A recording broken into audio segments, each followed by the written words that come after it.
ایران کے خلاف جنگ میں ٹرمپ تنہا، اتحادیوں کا صاف انکار۔ برطانیہ کے بعد نیٹو اور دیگر دوستوں نے بھی آبنائے ہرمز کھولنے کے لیے فوری بحری جہاز بھیجنے سے انکار کر دیا۔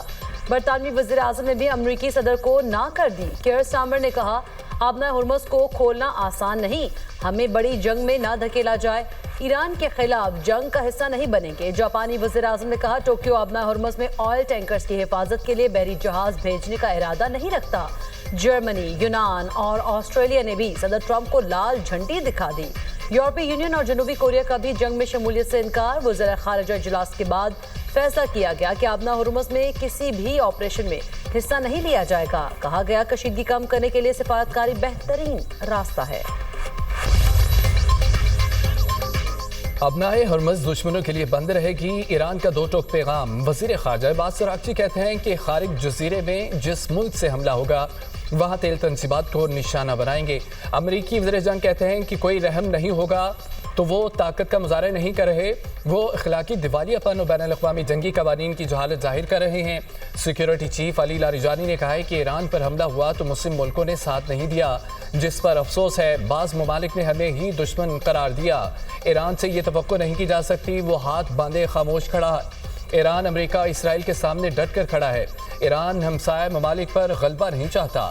جزیرہ خارق پر حملہ عالمی توانائی مارکیٹ کی بنیادیں ہلا دے گا۔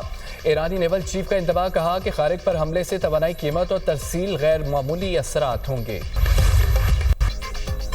امریکہ اور اسرائیل کے ایران پر حملے، تہران، ہمدان، شیراز، مرکزی اور اصفہان نشانہ۔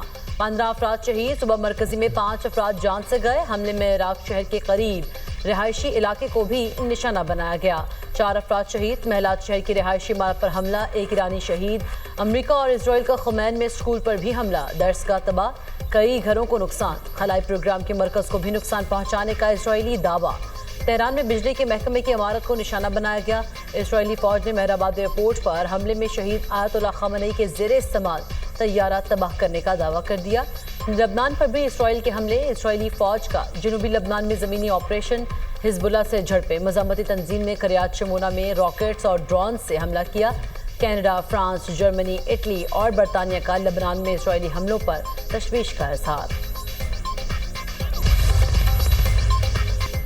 ایران کے اسرائیلی و امریکی اہداف پر خیبر شکن و قدر میزائلوں سے تازہ حملے، متعدد مقامات پر آگ بھڑک اٹھی۔ تل ابیب میں کئی عمارتیں اور گاڑیاں تباہ، درجنوں افراد زخمی۔ بیت شمیس پر بھی میزائل داغے گئے۔ اسرائیل میں ہلاک فوجیوں اور شہریوں کی تعداد 15 ہو گئی۔ جنگ کے آغاز سے اب تک 3350 فوجی اور شہری زخمی ہونے کی تصدیق۔ ہلاکتوں کے معاملے پر اسرائیلی حکام خاموش۔ جنگ میں ہلاک امریکی فوجیوں کی تعداد 13 ہو چکی، تقریباً 200 امریکی فوجی زخمی۔ امریکی مرکزی کمان کے مطابق 10 فوجیوں کی حالت تشویشناک ہے۔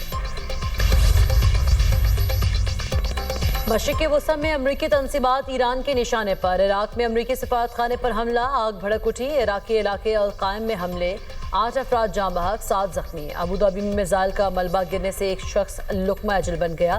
ادھر ابوظہبی شاہ آئل فیلڈ پر حملے کے بعد لگی آگ پر قابو پا لیا گیا۔ قطری دارالحکومت دوحہ میں متعدد دھماکے، میزائل کا ملبہ گرنے سے انڈسٹریل زون میں آگ لگ گئی، کوئی جانی نقصان نہیں ہوا۔ قطر کے العدید ایئر بیس پر بھی میزائل حملے۔ سعودی وزارت دفاع کا کہنا ہے مملکت کے مشرقی علاقوں میں 12 ڈرونز کو تباہ کیا۔ کراچی شاہ لطیف ٹاؤن ملیر میں ہلاک دہشت گرد BLA کا اہم کمانڈر نکلا۔ CTD حکام کے مطابق ہلاک دہشت گرد کا علم BLA کے الفتح اسکواڈ کا اہم کمانڈر سہیل بلوچ عرف گرگ تھا۔ سہیل بلوچ 2022 میں BLA میں شامل ہوا اور اہم کمانڈر کے طور پر سرگرم رہا۔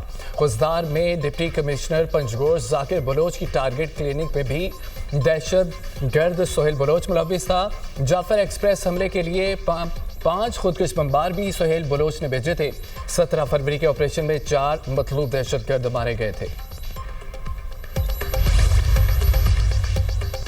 آپریشن غضب للحق، پاک افواج کے افغانستان میں کامیاب فضائی حملے۔ پاک فوج نے 16 مارچ کی شب کابل اور ننگرہار میں افغان طالبان فوجی تنصیبات کو کامیابی سے نشانہ بنایا۔ سیکیورٹی ذرائع کے مطابق ان حملوں میں پاک افواج نے کابل میں 2 مقامات پر ٹیکنیکل سپورٹ انفراسٹرکچر اور ایمونیشن سٹوریج کو مؤثر انداز میں تباہ کیا۔ ویڈیو میں دیکھا جا سکتا ہے کہ فضائی حملے کے بعد سیکنڈری ڈیٹونیشن کی وجہ سے بلند ہوتے شعلے اس بات کی تصدیق کرتے ہیں کہ یہ بارود کا بہت بڑا ذخیرہ تھا۔ افغان طالبان کے ترجمان ذبیح اللہ مجاہد کا ریگ اسپتال کو نشانہ بنانے کا بیان مضحکہ خیز ہے۔ ننگرہار میں کارروائی کرتے ہوئے پاک افواج نے 4 مقامات پر افغان طالبان کی ملٹری تنصیبات کو بھی کامیابی سے نشانہ بنایا۔ ننگرہار میں فضائی کارروائیوں کے دوران ٹیکنیکل انفراسٹرکچر اور ایمونیشن کو بھی تباہ کیا گیا۔ آپریشن غضب للحق کے تحت کارروائیاں اہداف کے حصول تک جاری رہیں گی۔ پاک فضائیہ کے کابل اور ننگرہار میں کامیاب فضائی حملے پر خیبر پختونخوا کے عوام کا پاک افواج کو خراج تحسین۔ نائب وزیر اعظم اسحاق ڈار کا آذربائیجان کے وزیر خارجہ سے ٹیلی فونک رابطہ، خطے کی تازہ صورتحال اور باہمی دلچسپی کے امور پر تبادلہ خیال۔ دونوں رہنماؤں میں دیگر اہم امور پر بھی بات چیت کی گئی۔ ایران نے یہ جنگ شروع نہیں کی۔ ایرانی صدر مسعود پزشکیان نے فرانسیسی صدر سے گفتگو میں ایران کا موقف واضح کر دیا۔ کہا حملے کے خلاف دفاع ہر ملک کا فطری حق ہے، اپنی سرزمین کے دفاع کی بھرپور صلاحیت رکھتے ہیں۔ خطے میں امریکی اڈوں کا ایران کے خلاف استعمال بند کیا جائے۔ امریکی اڈوں کا استعمال کر کے ہمسایہ ممالک سے تعلقات خراب کرنے کی کوشش کی جا رہی ہے۔ صہیونی اور امریکی حملوں کو نظر انداز کر کے خطے میں امن ممکن نہیں۔ ایران دھونس اور دباؤ کے آگے سرنڈر نہیں کرے گا۔ عالمی برادری ایران پر حملوں کی مذمت کرے، حملہ آوروں کو بین الاقوامی قوانین کا احترام کرنے پر مجبور کیا جائے۔ سعودی عرب اور UAE نے ایرانی حملوں کو عرب خود مختاری و بین الاقوامی قوانین کی خلاف ورزی قرار دے دیا۔ اماراتی صدر محمد بن زاید ال نہیان اور سعودی ولی عہد محمد بن سلمان کے درمیان ٹیلی فونک رابطہ، خطے کی موجودہ صورتحال پر گفتگو۔ دونوں رہنماؤں کا خطے میں فوجی کشیدگی فوری طور پر روکنے کا مطالبہ، مسائل کے حل کے لیے سنجیدہ مکالمے اور سفارتی ذرائع کو ترجیح دینے پر زور۔ سعودی ولی عہد اور مصری صدر کا بھی ٹیلی فونک رابطہ۔ دونوں رہنماؤں کا خطے کی صورتحال پر تبادلہ خیال۔ مصری صدر کی سعودی عرب پر ایرانی حملوں کی مذمت۔ ادھر شاہ اردن عبداللہ دوئم کا متحدہ عرب امارات کا دورہ۔ UAE کے صدر نے شاہ اردن کا استقبال کیا۔ خطے میں بڑھتی کشیدگی اور ایرانی حملوں پر تبادلہ خیال۔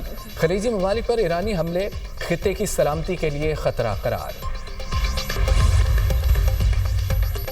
ایران اور امریکہ حالیہ دنوں میں براہ راست رابطے میں رہے۔ امریکی میڈیا نے دعویٰ کیا ہے کہ ایرانی وزیر خارجہ عباس عراقچی اور اسٹیو وٹکوف کا براہ راست رابطے کا چینل دوبارہ فعال کیا گیا۔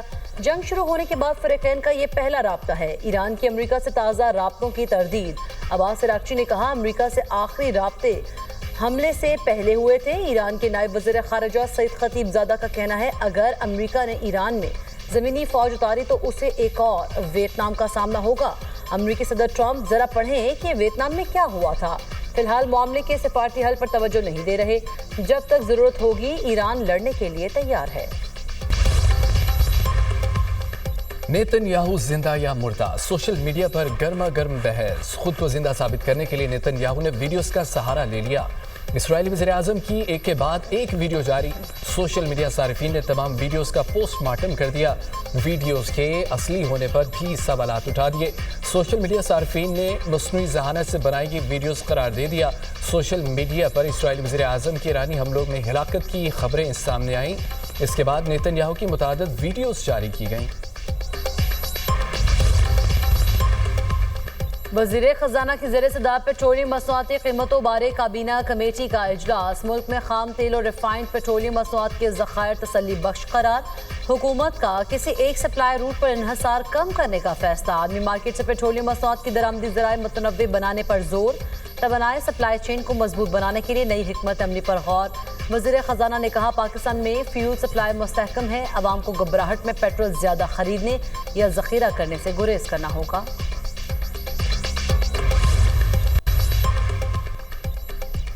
اقوام متحدہ میں پاکستان کی اسلاموفوبیا کے معاملے پر بھارت پر سخت تنقید۔ پاکستان کے مستقل مندوب عاصم افتخار نے UN اجلاس سے خطاب کرتے ہوئے کہا بھارت میں اسلاموفوبیا ریاستی سرپرستی میں فروغ پا رہا ہے۔ مسلمان عدم تحفظ کا شکار ہیں۔ صدیوں پرانی مساجد کو گرا کر ٹیمپلز بنائے جا رہے ہیں۔ سری نگر میں رمضان کے دوران مسلسل 7ویں سالہ جمعے کی نماز پر پابندی عائد رہی۔ عاصم افتخار کا اسلاموفوبیا کے واقعات میں ملوث عناصر کے خلاف کارروائی کا مطالبہ۔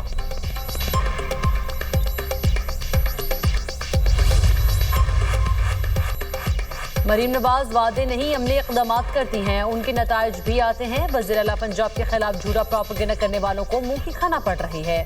وزیر اطلاع پنجاب کا بیان، نظمہ بخاری کا کہنا ہے رمضان میں اربوں روپے کی امداد لاکھوں شہریوں کی دہلیز تک پہنچائی گئی۔